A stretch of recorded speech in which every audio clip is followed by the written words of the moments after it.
Mr. Adam, how you doing, buddy? I'm doing great, man. What about you? Fantastic. Thank you for asking. So what's going on in the fight world these days? A lot. Yeah? I think a lot. One fight that I'm very excited about is actually the Jones and Miocic fight. Wow. That's gonna be a great one. I'm like, it's not like very close from now, but I'm like super excited about that. What do you think? What are your thoughts? When is that scheduled? You remember? I think for November. I think it's November. scheduled for Wow. November. Yeah. Well, I don't know too much about Miocic, but John Jones, that guy is an amazing athlete. hmm So, and the rumors are, and he's saying like after this fight he's gonna retire. I've heard about that. I've heard about that too, and it's very very interesting because he's still quite young. He's like 36, right? Yeah, that's correct. So he's still quite young to retire, and like his last fight against Cyril Gane, he looked amazing. So I would be very disappointed if he actually decides to retire after this fight.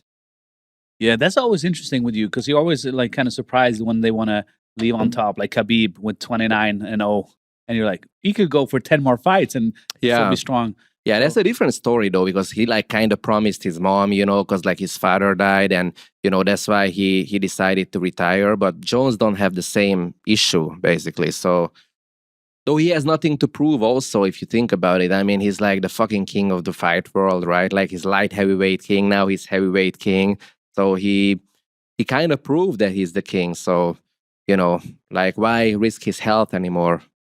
Yeah, not necessarily his health, because every time he's been fighting, he's like there's few fights where he just absorbed a lot of damage, right? Like the Gustafsson fight, or Jesus, Jesus, that was insane. That was fucking insane. Like those moments in history, like we're just privileged to observe them. To see two people that are so crafted in their profession, right, going toe to toe for so many rounds, and just taking everything they have against each other. That level, I don't think you will ever see that in any other profession at that level. So it's just a privilege to observe that. I agree. It's always an extra pressure, an extra element when it comes to the fight game, right? So it's not like playing a football game, playing a basketball game. It's a different stuff, because you kind of put your life on the line, right? Yeah, it's fun. Joe Rogan, he made the description of like if you lose a basketball game, right? You can say to the guy after, well, let's take this outside and settle it outside, right? Yeah. But you have never lost a fight and like, hey, I can beat you in basketball. Let's take this outside and play some basketball, right? Yeah, so exactly. Like the problem solving with that high pressure and that kind of, this kind of, imagine Usain Bolt, fastest man running 100-meter. Imagine him running that while somebody else is trying to leg kick him, because that's basically what they're doing. They're doing high performance with a lot of different elements in it, with another person trying to sabotage it. Yeah. So the level of problem solving is extremely high. And it's the same head that you're using in the conference room, that you're using in the workspace, that you use in the octagon. It's the same head, right? Your approach to problem solving is the same. But with that kind of pressure and physical domination that's threatening you, it's incredible how they do it. It's truly incredible. Yeah, I agree with you. Yeah. And John Jones, 36 years old, 193 centimeters. Basically, in my opinion, he's the GOAT, greatest of all times. I know where you're coming from. Yeah, I could agree with that. My only thought about that is that he got caught using steroids before, so that's the only issue. Whereas let's say Khabib, he never got caught using steroids. So like it's kind of a difficult discussion to decide, like if it's Khabib or Jones, because I think it would come down to these two. Like I can agree with that, but I'm not sure if you can say that Jones is higher on the GOAT list than Khabib. I'm surprised that you're even like putting them up against each other, because Khabib, it's nice, right? He's a fantastic athlete. He's a perfect ambassador for the sports, but he can't be compared to John Jones. Why do you say that? Let's put John Jones and Khabib in a room. Okay. So you talk about like the weight difference. Then who would win like the actual fight between them? No, I'm saying who's the ultimate fighter on the planet Earth? Good question. I want I think it's Demetrius Johnson, fantastic athlete, fantastic fighting career, but he's featherweight. Technical ability, like it's beyond normal comprehension, right? But at the end of the day, it's only interesting when the big guys clash together, right? Because that's the ultimate. If you have the heavyweight guy, light heavyweight champion, and with those technical ability, the calves, the legs of John Jones are like small wooden sticks, right? That's very interesting that you mentioned like Demetrius Johnson, because like I think if that guy, he would be heavyweight, if he was heavyweight, I think he would beat John Jones, because like technically he's a little bit more sound even than John Jones, Like Can you repeat that? I didn't understand. I'm saying if Demetrius Johnson was a heavyweight, right? If he would be like, let's say, 40 centimeters taller and, like a fucking normal heavyweight, like John Jones, like the same size. So I think he got more skills, a little bit more skills than John Jones, probably a little bit better jiu-jitsu, the wrestling is like, probably the same. And maybe his stand-up, I think his stand-up is better than John Jones. So, but he's a flyweight. So, Are you living in the metaverse? Yeah, exactly. No, that's what I'm asking you. If you're living in this hypothetical world, what if you had $1 million? What if you had a bad bitch? What if you had all these things? Then the outcome would be this. It's a fantastic illusion to kind of live in. But when it comes down to it, heavyweight champion in the ultimate fighting champion, the highest league of mixed martial arts, where everything is allowed, and you're the biggest, strongest, fastest, toughest guy. And in my opinion, he is 29-0. He has one no contest and he has one loss. Not because he's been beaten. One is because of disqualification. Yeah, exactly. And the non-contest, okay, he has not been physically intimidated or been dominated by anyone. Yeah, I mean, he's a light heavyweight, in heavyweight, he's 29-0. He's a phenomenal athlete. And this 29-0, and with this fight against Miocic, he can become 30-0. Yeah. How do you think it will play out, though? This fight. I don't know too much about Miocic. What do you think about Miocic? I think he's a great athlete as well. He's been, he defended the heavyweight belt, I think like 3 or 4 times. So he's a crazy good athlete. He has good wrestling, good boxing. But I think he's not at the level of John Jones. I think John Jones is just a little bit better everywhere, except for the stand-up. Maybe like Miocic is a little bit better boxer, but that's not gonna really count, is it? Because John Jones, I think he can take him down, pretty much whenever he wants. Because the wrestling, I think there's a difference there between them. What do you think about the matchmaking? Do you think Miocic should win the fight that John Jones is gonna retire on? I hope not. I hope that Jones is not gonna retire after this. Because I would love to see him fight. Pavlovich. The Tom Aspinall guy, that British guy. I would love to fight him. Him fighting all these guys. Yeah. So I hope he won't retire. But at the same time, if he decides to, I would understand. Because really, as you mentioned as well, he really has nothing to prove. Yeah. Yeah. I think maybe it's been match made for John Jones to meet Miocic because he's a tough fighter. There's no doubt about it, but he's not at the level of John Jones. Yeah, he's not. And also, it's if John Jones would fight like Pavlovich now, for example, he would have way higher chance to lose. Because Pavlovich is like 10 years younger than Miocic. He's like a fucking truck. He's like the white fucking Ngannou, right? Yeah. That's a good description, right? So I think if he catches John Jones one time, good, that's lights out. Yeah. I think Jones would still win that fight though, but it would be way more risky than the Miocic fight. These are my thoughts.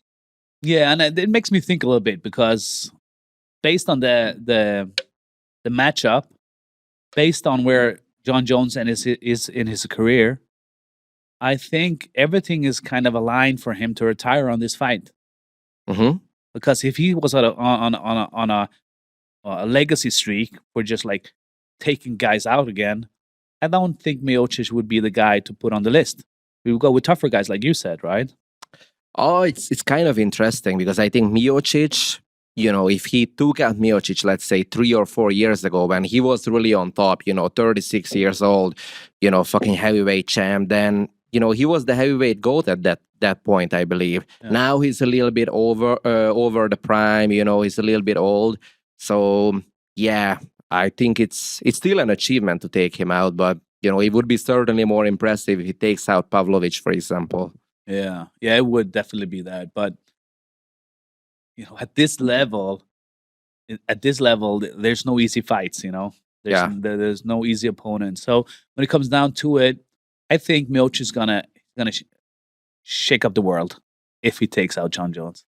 You think that's realistic though? I mean, can you imagine that scenario play out? Of course, I live in the metaverse too, man.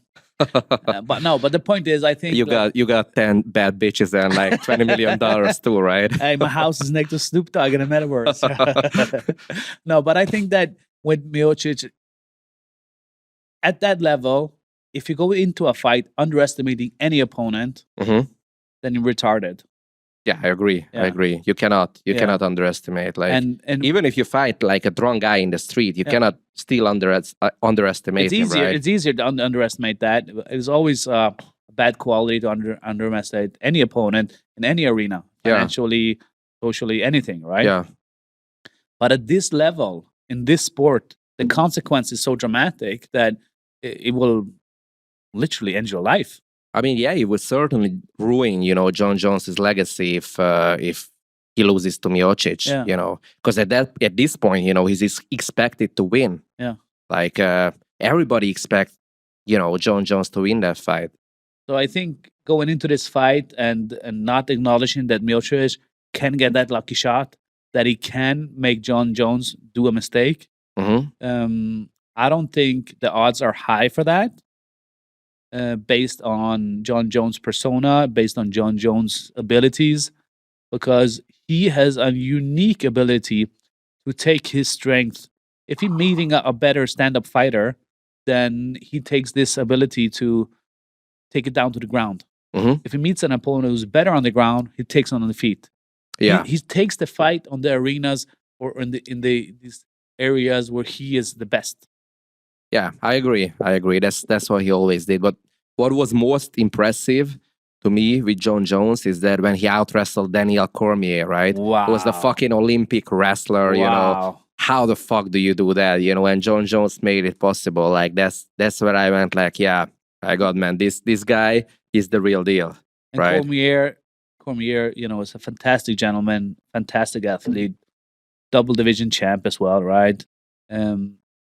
Like, you can't talk about MMA and UFC without mentioning Cormier. I agree. When it comes down to it with these two guys, and Cormier is an intelligent gentleman too.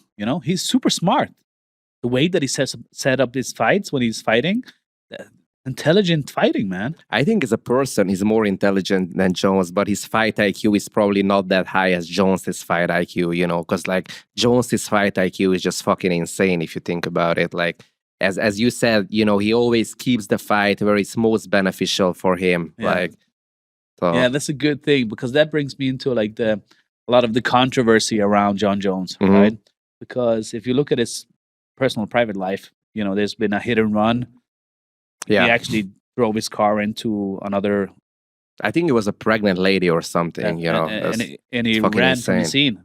Yeah. Right. Yeah. I think he also beat up his wife. Yeah, there was some domestic abuse he was arrested for, right? But the comedian Bill Burr, he was actually here in Budapest. We saw a show with him, stand-up comedian. Yeah, I think he's from Brooklyn originally. This ginger guy, 45 plus, kind of mad at life energy, right? And he said, like, girls, I understand that there's assholes out there. I understand that guy comes home from work, looks at the kitchen table, is like, tuna casserole, and just fucking start swinging. There's some bad apples out there, right? Yeah. If I acknowledge that, girls, can you acknowledge that every ass whooping doesn't fall out of the sky? like there's something that has happened before before a man just goes nuts, and when he talks about it, the whole crowd goes silent. Like they No, accept, I they agree. I accept it. agree for So sure. John Jones, imagine John Jones. You're the you're the person in the world in a sport that's the ultimate measurement of dominance, right? Mhm. You expect him to have the mentality of an accountant?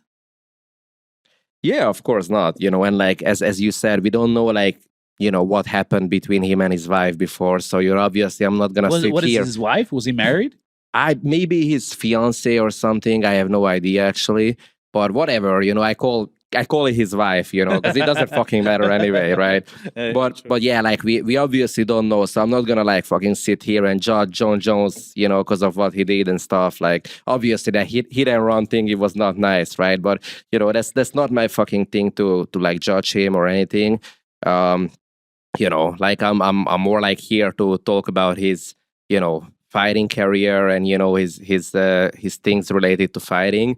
So yeah, and in that respect, the guy is amazing. So Yeah, my opinion, greatest of all time.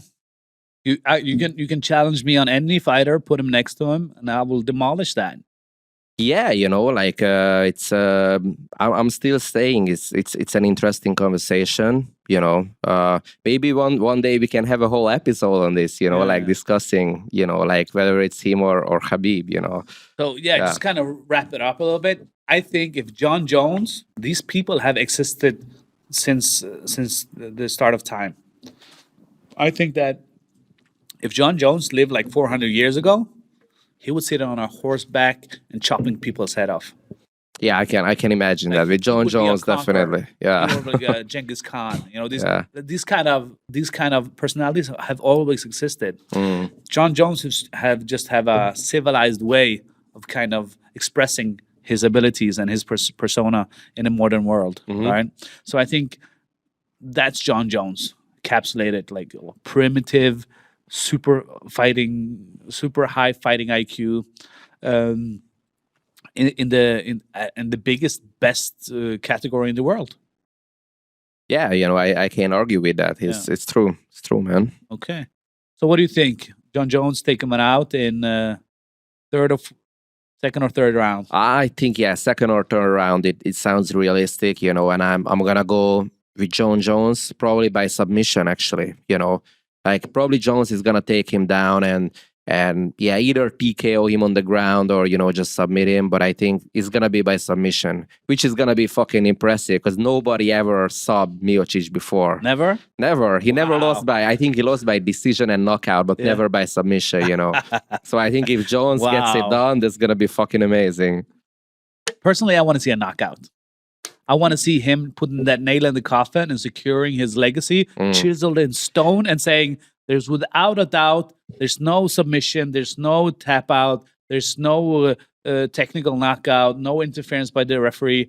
It's like he's securing his legacy as the ultimate prime human fighter of all history by knocking him the fuck out. I think he cannot top like Francis Ngannou on that one though, because like when Ngannou knocked out Miocic, it was fucking insane. So Wow. so I think yeah, probably like great submission, like an arm triangle choke or like a good I don't know, like a good triangle or something, would be probably more impressive to me personally. But I understand where you're coming from. Like a good knockout, of course, that's always impressive, especially if it's like like Edwards versus Usman style of knockout. Wow. That would be Headshot. crazy too. Yeah.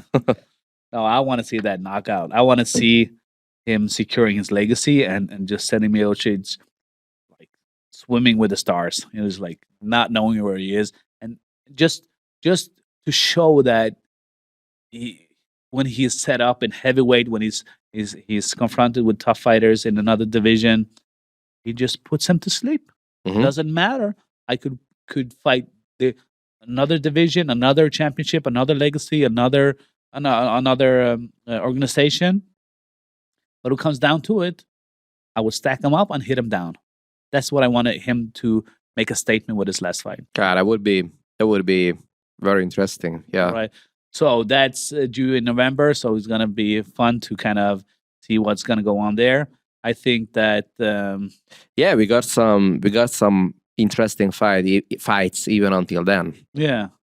Any other fights that you're looking forward to? Yeah, like Sterling and O'Malley is gonna be like this coming weekend, so that's gonna be a great one. Um, Let's go with Sterling and O'Malley. What do you think? What do you think about these fighters? well, I think they're very skilled. Like obviously, Sterling is more skilled in wrestling and jiu-jitsu. He's not very skilled when it comes to boxing and his Muay Thai. Yeah. O'Malley, obviously, on the other hand, like he's way more skilled with the stand-up game, and he's not like very, very skilled on the ground.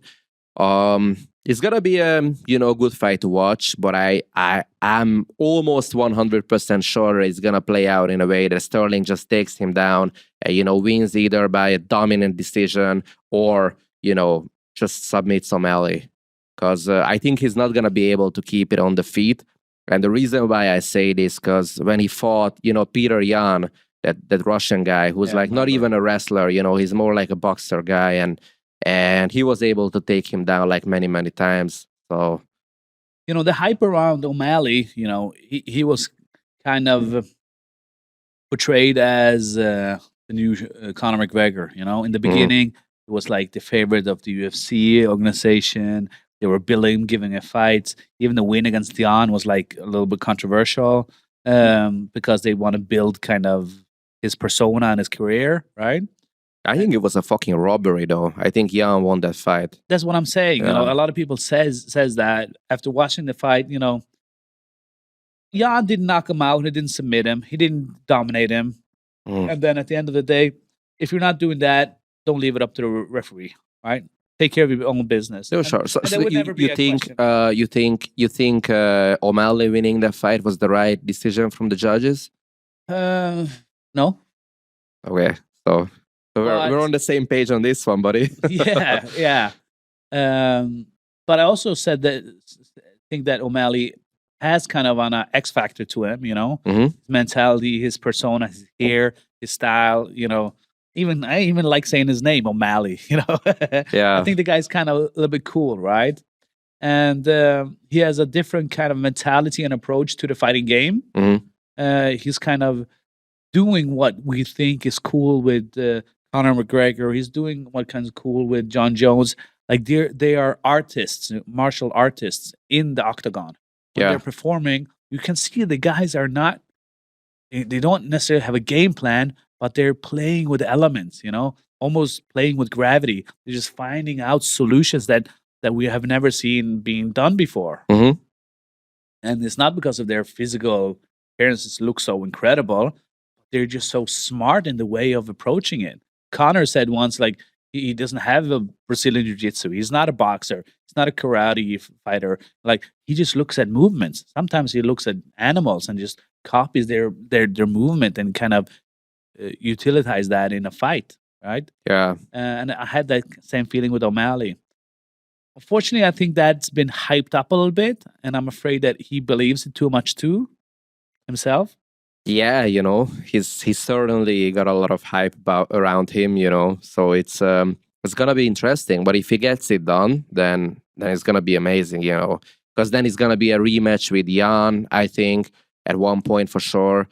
And it's gonna be like a lot of challenges for him, but I just don't see him getting this done against Sterling, because I think Sterling's wrestling is just too good, and I think it's gonna be game over for O'Malley at this point. Mike Tyson, the boxer, he said that he knows if he's won or lost a fight even before it starts. Have you heard him say that? I've heard this. Yeah. What do you put into that? I think it's it comes down to like let's say when you're on the face-off with your opponent, right? And you kind of feel your opponent's energy, you kind of feel like the whole vibe of the situation. So like you kind of get to know your opponent. Is he scared of you? Is he not scared? Like, what's going on? Like you get the whole vibe. So I think Tyson meant something like this. What do you think? Yeah, it's a good reflection that you have. Thank you for asking. I'm thinking that when he said he's looking at his opponent in the ring, he's just looking for that millimeter, that split second where he looks away, where he doesn't kind of confront him with his eyes, with his attitude, with his demeanor, with his behavior, I see. And then for that split second, if he looks away or if there's some hesitation there, I know I got him. Yeah. I know I got him. Yeah. These are athletes that are performing at the top of their level in the most each organizations that they are, right? So every millimeter counts. So when it comes down to these guys, the energy around O'Malley, even when I look at his photos, his interviews, his appearances these days, feels like his energy is not in the right place. He's kind of looking away sometimes. I get some feeling that that fight is already lost before it began. And what's interesting that once I've predicted that earlier, it happened. Remember when we talked about that last time? When O'Malley lost last time? No, different fighters. Oh, with Adesanya, you mean? Yeah. Yeah. That was crazy. Like the first Adesanya fight you talk about, right? Yeah. Like I was a bit surprised about that because like I thought that Adesanya is gonna win that one, right? Because he had way more experience in MMA. Just overall, like probably more skills as an MMA fighter than Pereira. All the stats. He had all the stats. Yeah. Experience. Yeah. He had like the winning streak. He was more experienced in that. Yeah. But he didn't like also, he didn't look scared. Do you think he was scared? I don't think he was scared. Doesn't matter. So why do you think he lost that fight, like the first one? It's because the approach that Alex Pereira had. This guy has been an alcoholic. He's been religious. He's been going through like heavy lifestyle changes, right? And when you see him come with that peacock costume for the weigh-in, oh yeah, that was pretty amazing. Yeah, indigenous Brazilian rainforest uniform. I was like, Jesus Christ, this guy's going to war. Like, I've been fighting amateur level with karate, and when it comes down to this kind of professional level at this, and when you come to a weigh-in or a pre-press conference with his feathers and the face paint, it's not an image. Yeah. He's prepared. He's probably had a holy man just giving him his last blessings, ready to do this fight. Yeah. So when it comes down to it, that guy, he was ready to live his life in there. And he's been following Adesanya from the start. Like, I truly believe that the way that he approached it, he doesn't give a shit about shit talk. Like, he doesn't even express himself. He's not a big shit talker for sure. He's not a big talker at all. He's fucking stone face, right? He's like a caveman, right? You start to wonder if he has a language or even a voice, right? Because he's so stone cold with that stuff, right? Yeah, I agree. And that's always scary, that kind of thing. So when he came to the press conference with that mentality, didn't even back down, didn't flinch, looked him in the eyes. It was like there was no emotion in it. He was so professional. He's there to do a job. I've done the necessary requirements to approach this fight in a way that I will leave my life in here, and my family can be proud if this is the end of my story. Meeting a person like that in the octagon, wow, it becomes very lonely very fast when they shut that steel door. The only way out of that octagon is being knocked out cold or choked out unconsciously. And he was prepared for that. And the same thing, I see the hesitation. And Adesanya, he wasn't afraid for the fight. He was ready. No. He was prepared. But what comes down to it, that's what we want to see. Yeah, of course. You don't want to see a overweight, past his prime guy play ping pong against a YouTuber. No, you want to see people at their prime fighting, challenging, people at the same level. Yeah. And then we want to see who's best. I think at this level, there are not a lot of fighters who would be scared or anything. I think even when Ben Askren, got knocked the fuck out against Jake Paul, right? I stop this episode right away if we're talking about that. I think about that guy. No, but I gotta touch this topic. Like, I think he wasn't scared. He just didn't give a fuck, right? He went there, okay, I'm getting my fucking paycheck, and I'm getting but dude, I'm getting knocked the fuck out, But he wasn't scared. He knew what's coming, right? I mean, like if I fought Ben Askren at that time, hey, I would have knocked him out, bro. Shut up, man. What do you call the guy in the Harry Potter movies? I don't know which. The bad guy. What's his name? I have no idea, man. I never watched Harry Potter. The guy with no nose and like just the holes in the. What's his name? I don't know. I don't remember. Hey, Jamie, can you look that up? No, but I think that guy. They talk about the man with no name. Mm-hmm.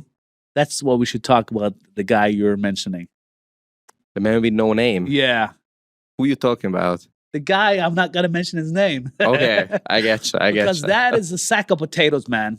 His mentality, his performance, his attitude, his persona.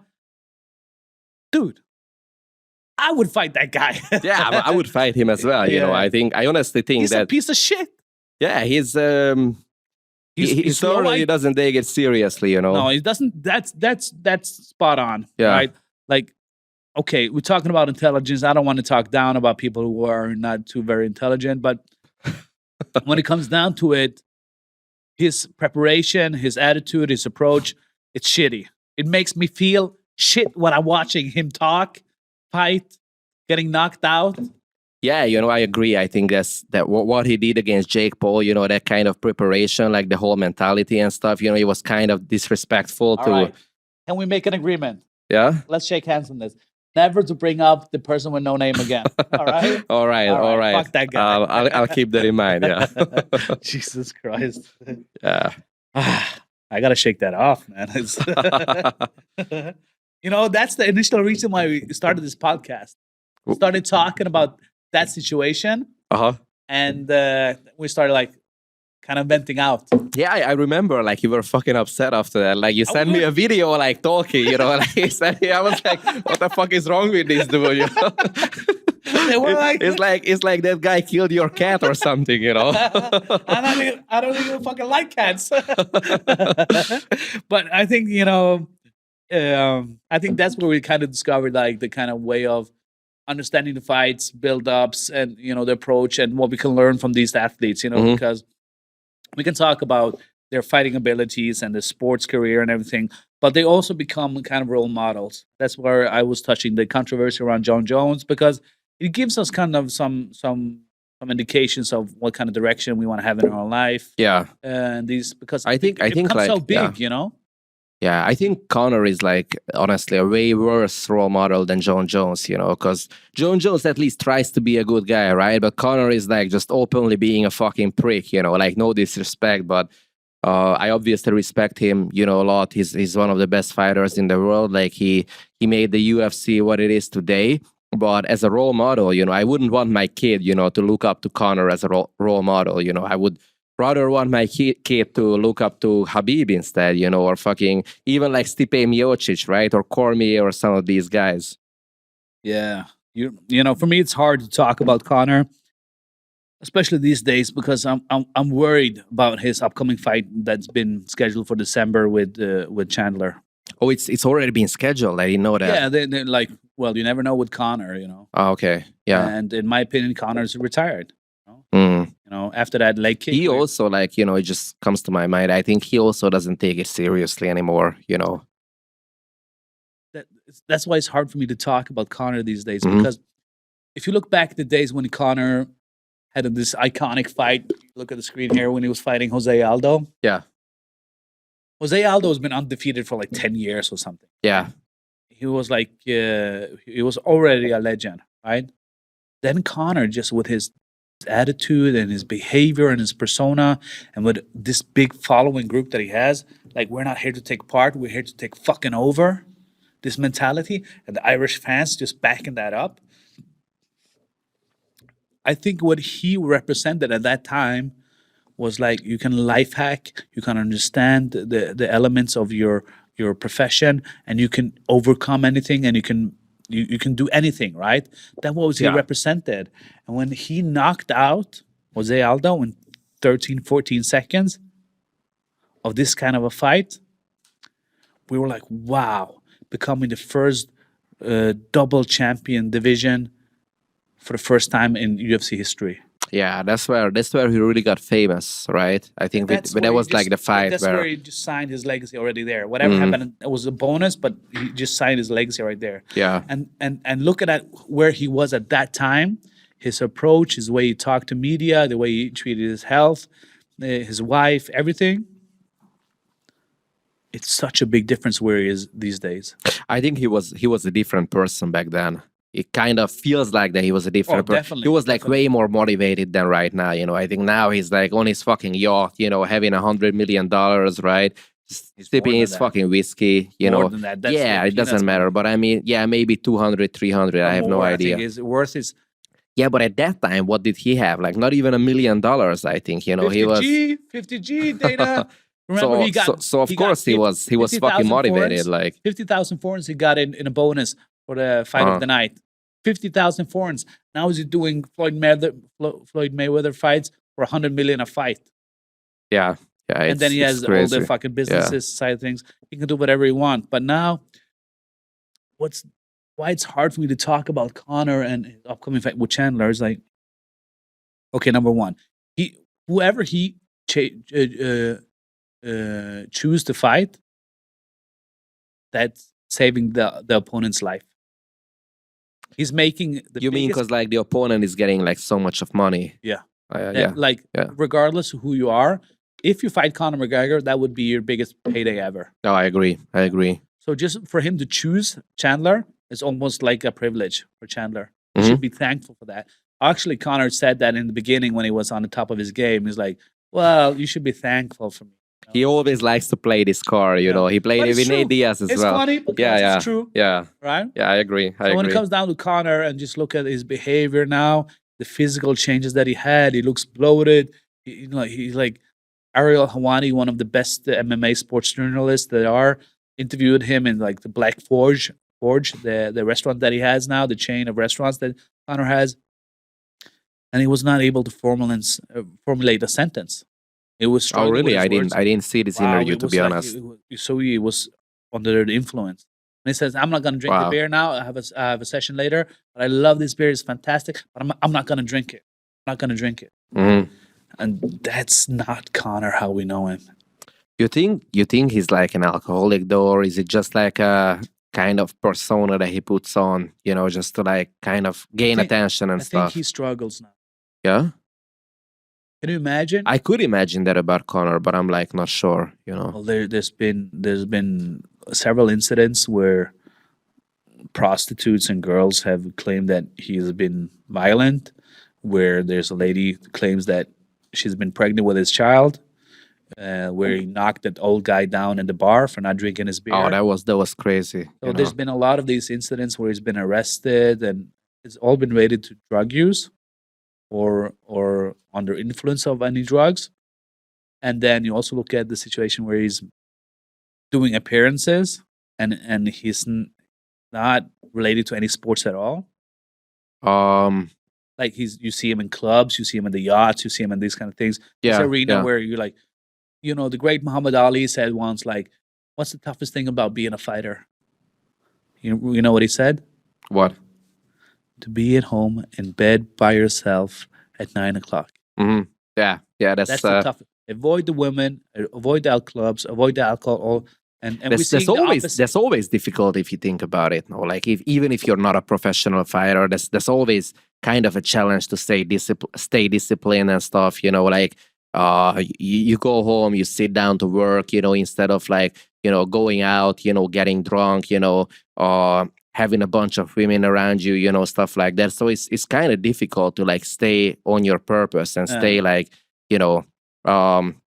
stay disciplined. Yeah, it's easy to be distracted. Obviously, especially- like when you have a couple of meals, so it's even more hard. So Yeah, that's why it's difficult for me to talk about Conor, because what he represented earlier and what he's become today, it's I think that he struggles But he said it in the beginning. There was a fantastic quote that was being read by Conor, one of his fans on our press conference. Like, Conor, can I repeat a quote that you said once? And he said, sure. And it goes like, I will be, I'm gonna break, like, I'm gonna destroy this quote. But the idea was like, once I get a car every day of the week, different car for every day of the week, when my children's children have a house, when my mother's got this, then I will be happy. Mm. When I've lost my mind to this game, like Van Gogh, then I will be happy. And then this is the fan or the reporter reading up to him what he said. It's like, yeah, it's been a hell of a ride. Been a hell of a ride, Yeah, and I wouldn't change anything about it. And then I think, like, once you have obtained the position to be the ultimate person, like, there's nobody that brings as much money into the game as Conor McGregor, right? that's right. And when you have established that, and when you have established, like, the double division champion, when you are like the record holder of different kind of situations, right, in that sport at that level, what else is there? Yeah, what else is there? And I think that's part of the reason why he lost motivation, actually. Because I think that happened when he fought Mayweather, right, for like 100 million. I think it was for 100 million. And before that, he was motivated. He was like knocking all these guys out in the UFC. When he fought Mayweather, he lost that fight by TKO, I believe. And after that, how many fights did he win? I think he won only one fight after that, which was like 6 years ago. I think he only won against old Cowboy Cerrone, yeah, like, which is. Don't call him old. I like Cowboy, man. I like him too, but he was old, like that's. Yeah, why do you bring that that's into just the way it is. Why do you bring that into it? Yeah, but the point is that when you look at Conor, when he said it's such a cliche, but then I will be happy when I've lost my mind to this game. Mm. Unfortunately, these things that he has been visualizing has materialized. The money, the houses, the cars, the legacy, everything. But I think also he has lost his mind to the game. Yeah, it's. And I just want to underline that with saying that when you have all the money, like, there's no more money that can motivate him, right? There's not an opponent that can make him go back and have the mentality he had, There's not a situation that can stimulate him to do anything else. And where does that leave you? Like, unmotivated, you mean? Not unmotivated. That's a simpler way of describing it. I think he's lost his purpose in life. I don't think he's in connection with his values as a person, as a father, as a husband, as a son, as an uncle, whatever the family relations that he have. I think he has lost his purpose, and he's just living in the surface of getting immediate positive stimulation with, Oh, like, posting that's stuff, quite possible. or Yeah. doing drugs. Even after the fight where he broke his leg against Poirier, that recovery process. You see when people are talking about illegal substances being used in sports, right? Mm-hmm. I've been a total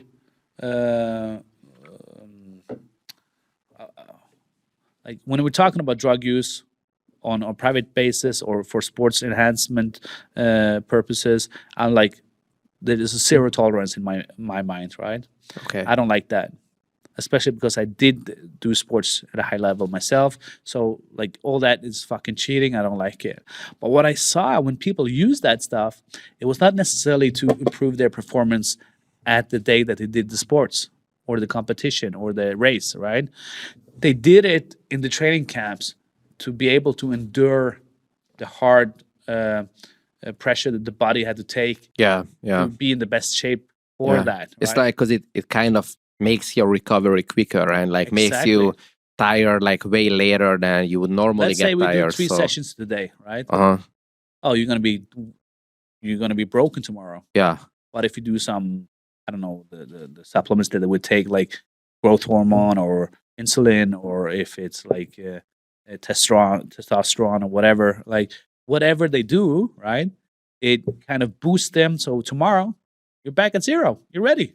Yeah. And you can do that like for 5, 6, 7 days, for 2, 3, 4, for 12 weeks until the fight camp's over. Yeah, I agree. And Conor, you see, he's bulked up, he's bigger, he's probably gained 10 kilos, and you don't do that without any supplements. Oh, but it's very interesting what you say, because it kind of brings me to like mentality as well. Like the guys from Dagestan and Chechnya, like these guys like Chimaev, Habib, Islam Makhachev, like they have like a special mentality, right? Because they don't care about partying. They're all married, having kids. They don't care about like, sleeping with a bunch of women, like they don't care about cars, like nothing. They just all focused on fucking fighting. And I think that's part of the reason why they're so good. Apart from the other reason is I think because they start very early. They start like, street fighting at the age of fucking 4, right? So that's one thing. But the other thing is that while the American guy is partying, and sleeping with a bunch of women and, like buying a nice car and getting a fucking tattoo and stuff, like Habib is fucking training and Islam Makhachev is fucking training. And, it comes down to it that they're going to beat you when it comes to the fight. So if you give me the permission to translate what you just said, these athletes that you're mentioning now, they're in contact and they're representing their values regardless of their expression, right? Regardless if they're making money, regardless if they're a goat hoarder, regardless whatever they do, Yeah. they stay connected with the values that they Yeah, have. absolutely. They don't get distracted and they stay focused because their value as a human being, if I'm a fighter, that doesn't define me. I'm going to be disciplined. I'm going to wake up. I'm going to do my chores. I'm going to do whatever. If the period of my life where I'm going to do sports is based on the MMA, well, that's what I'm doing then. When I'm retired, you think they're going to lay on the sofa, just watch TV and reality shows? No. They're going to stay committed to their values. And that's what I'm afraid that Conor's lost. Yeah. I think for these That breaks them, Dagestani man. guys, That like, breaks them, man. I mean, like religion also helps a lot for them, right? Because they have to stay true, to certain values because of their religion. They cannot just go out and do cocaine and smoke weed because that's not allowed for them. That's haram. So yeah, Yeah, and it's true. I think if you look at like Andrew Tate, he's been talking. He's converted to Islam. Yeah. And he says like you should fear God. Mhm. But in all the Christian societies, I don't see people fearing God. I see No. I see women being promiscuous. I see guys being violent. I see guys drinking, eating pigs, eating like they don't have any values. They don't fear God. I think it's So it's when good. Yeah. just let me Sorry. finish Yeah. this one. Yeah. And when he says when it comes to these Muslim countries, you see that people are fearing God. They're God-fearing people. Yeah. And I think that's an element with religious people that keeps them in check, keeps them in order, respect values, to react. Like even if you look at the biomechanical or the physiologically approach of it, is when you go to as a Muslim, you are fasting. There's Ramadan. You do this like there's so many biological positive effects from doing a fast. Yeah, for sure. Sure, it's a healthy thing to do. So the whole mentality of the religion of Islam helps people do that. If you're not an extremist, if like doesn't matter if like you're Islamist extremist or if you're Christian extremist or if you're a bodybuilding extremist, as long as you're not an extremist, these set of values will keep you in check as a human being with the body and the tools that you have as a human being. No, I agree for sure. Like what I wanted to say there is that I think the only point where I would like correct you a little bit is that when you see in sort of Christian countries, like people like being violent and like women are being like just fucking around and stuff like that. I think they are not Christians. I think they have no religion. Like they are either like atheists or like just lost connection to the whole thing. So I think it's like if you're a true Christian, like you will not do these things, right? Because you will go to church, you will have like some values to live by. So maybe it's not gonna be like as strict as Islam, right? But still, like you're not gonna be like a you're not gonna be like a fucking whore, or you're not gonna be like a violent drug addict if you're a true Christian. This is what I think. I understand, but I think if you do like a clinical approach to it and look at the different kind of religion, I think this Islamic religion is more stricter and it's more controlled by the communities in order for the individuals to not fall out of that kind of discipline, right? Whereas if the Christian environments doesn't have that kind of a culture, doesn't have that kind of structure around it. So I think when it comes to religion, if I had to choose one that's gonna be more strict and set up, probably my finger would be on the Islamic religion. But then again, I'm not religious. I don't want to like use these things, but I think it's important for people to have their own values. Yeah. You know, have their own directions that are sustainable, that can create these kind of cool things. Before we wrap this up, I want to talk about these Hollywood fights. These Hollywood fights are going on. Like Francis Ngannou, I don't think he has won professional boxing match before, right? I'm not sure, but Like if on he his has, then record? maybe he has like one or something. I really don't know. Maybe he has none. Yeah, I think that's kind of a joke that he's gonna fight Tyson Fury, isn't it? Like, I mean, he has no chance of winning that fight, man. It's all for the show, right? That's my opinion, and it sounds kind of like, harsh, but this is what I think, that it's certainly good for them for the money, right? They're gonna make shit tons of money, but Francis Ngannou has no chance of beating Tyson Fury in a boxing match, apart from maybe if he finds a lucky shot, right? But that anybody can fight, right? What do you think? I was watching Francis Ngannou doing some kickboxing fights. I know he has some kickboxing background, right? Yeah. And then he had some solid punches, man. No, for sure. But I mean, like if you think about it, that Fury beat Deontay Wilder like twice, who has basically hits as hard as Ngannou, or almost as hard, right?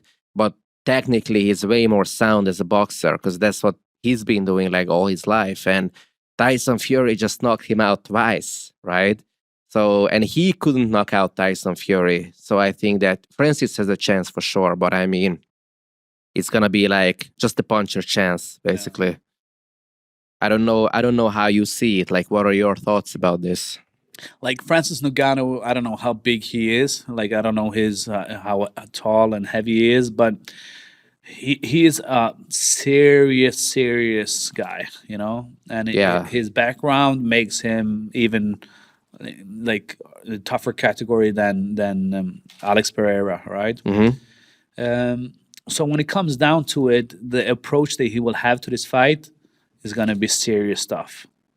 I think he's looking for the money fight. That's always been the issue when talking about UFC, why he's kind of forced out of the UFC and not being able to take more fights, this free agent contract that he's having. So when it comes down to it, with him fighting Tyson Fury, there's generations in between of training boxing. Yeah, I agree. Tyson Fury, he was born premature. He was said he was not last tonight, and his father named him after Mike Tyson. Yeah. And said this child will be a world champion boxing the same night that the doctor said he wouldn't make it through the night. And the legacy of Tyson Fury has certainly lived up to that. So for him to fight Francis Ngannou, it's a really bad matchup. There's not a good matchup, but it's like WWE. You just want to see crazy stuff happen, right? You mean it's a bad matchup for Ngannou, or? Well, in boxing wise, I agree. Like the record of Tyson Fury compared to a guy who has 0 fights. That's what Tyson Fury said about. That was what Mike Tyson said about Conor McGregor when he fight Floyd Mayweather. Yeah, that's the same thing. That's absolutely the same thing. So, and I think Mayweather, he could have beaten him like more easily as well. I think he's just. Well, he had to be careful. He had to be a little bit careful because I think they fought like 10 rounds, Conor McGregor and Yeah. I think it was 10 or 11 or something like that. And he landed with some shots. He took the pressure, even though it was far from winning the fight. He went 10 rounds toe to toe with unarguably the best boxer of the age this time. Yeah, for sure. I mean, Conor was like kind of impressive in that fight. Mike Tyson said it. Yeah, People don't understand the performance that Conor McGregor did. That's coming from Mike Tyson. yeah. But I remember because I wanted to make some bet on that fight. You know, when like Mayweather still had like pretty high odds. Yeah. You know, given like Yeah. how much of a favorite he should have been, right? Yeah. I mean, if Tyson Fury will have this kind of odds, you know, I'm gonna bet the house on fucking Tyson Fury. You know, You're gonna make some money, man. because it's I mean, I would be like extremely surprised if Ngannou pulls this off somehow, even though he's a fucking hard puncher. He punches as a fucking truck, right? But still, you know. When we talk about this, you know what image lives rent free in my head? Yeah. When he took out that Dutch fighter. Who, Ngannou? Yeah. Overeem, right?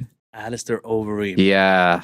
Wow. That was crazy. Have you seen that? Have you seen that Instagram guy doing Savage? No. Oh, he does the kind of a presentation, like it's an African guy talking about these fights and it explains how savage that fight was. Yeah, and it gives you chills, man. It gives you chills because he sends them to like the afterlife with that punch. Yeah, I mean that uppercut was fucking crazy. I mean, it looked like that. Yeah, just knocked Overeem's head off, you know, from his fucking neck. Like, you know, some people don't recover from a knockout like that. Yeah, but I think a generation of fighters from the Dutch country didn't recover from that fight. I think that knockout pushed people so far back, it scared a whole generation of fighters. That was so brutal, that punch. So to end the whole kind of podcast today, I think Ngannou against Tyson Fury is going to be incredible. Yeah, it's going to be good. I will watch it for sure. Yeah. But yeah, I think it's going to be like kind of one-sided if Tyson Fury takes it seriously, you know, because you never know what happens with Tyson Fury, right? I mean, he has also, you know, his own issues and stuff, but I doubt that there would be a fight ever that he would not take seriously. You know, I think he will take Ngannou seriously and, you know, probably jab his face off and, you know, eventually get like a TKO or something. That's how I think it's going to play out. We know that Tyson Fury can take a punch. Oh, for sure, man. Like he shocked the whole world when he got up after he got knocked out against what's his name? Wilder. Wilder, yeah. Yeah. Like people couldn't believe where he found that energy to get up after that. So we know Tyson Fury can take a punch. We know he can give a punch, and I think that Ngannou, he's a serious guy that you gotta take seriously, especially in any kind of discipline, fight, organization or I mean, of course, yeah. He catches you with, you know, with one good shot and it's lights out. So all right. Yeah. Thank you, Adam. I look forward to see how this things plays out and talk to you on the next one. Yeah, it was great getting together, you know, and doing this in a proper environment this time. So yeah, I'll catch you next time.